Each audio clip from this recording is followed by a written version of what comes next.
What's your perspective on the controversy around the screening of this movie? Well, I haven't seen the film, so I can't speak to its content. But what causes me concern is when I hear concerns in the community about safety, about security, about feeling targeted for religious identity. There are concerns about anti-Semitism existing in the community already, that this would stoke that hatred. So that's obviously a concern and ought to be a concern for any public servant who wants to keep their community safe. How did this come about? That this picture, which is very controversial in nature, would get shown in such a civil or civic municipality, a free speech series, is it? It is being shown under the banner of the city's Human Rights Speaker Series. It is one film in a series of films that is being shown under that banner. It was approved, I believe, by city staff, although we haven't really seen documentation to that effect.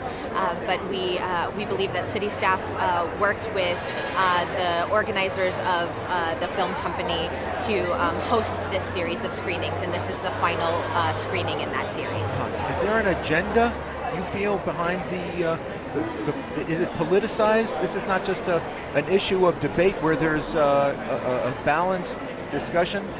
Well, those are some of the concerns that have been expressed by the community, that the panel is very one-sided.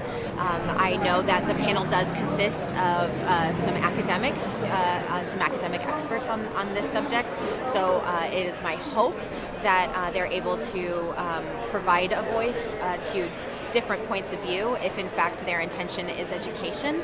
I obviously am concerned that some of the participants have expressed support of the BDS movement, which is something that our city is on record of opposing, our state is on record of opposing. So it is of concern to me that this event might turn into an advocacy event instead of an educational event. But in any case, well, we'll see what happens. My hope is that the organizers do create an academic and educational environment where that supports free speech, that all questions are able to be asked and all points of view are able to be considered. We'll see what happens. Who selected the panelists? The film organizers selected the panelists. So wouldn't they necessarily be biased in favor of their point of view?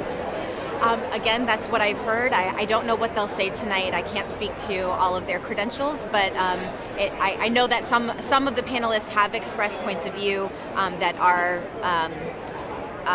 not with the intention of educating, but more of advocating for a particular point of view. I have raised that concern, but the majority of the council believed that it was more important to show the film and create the opportunity for discussion.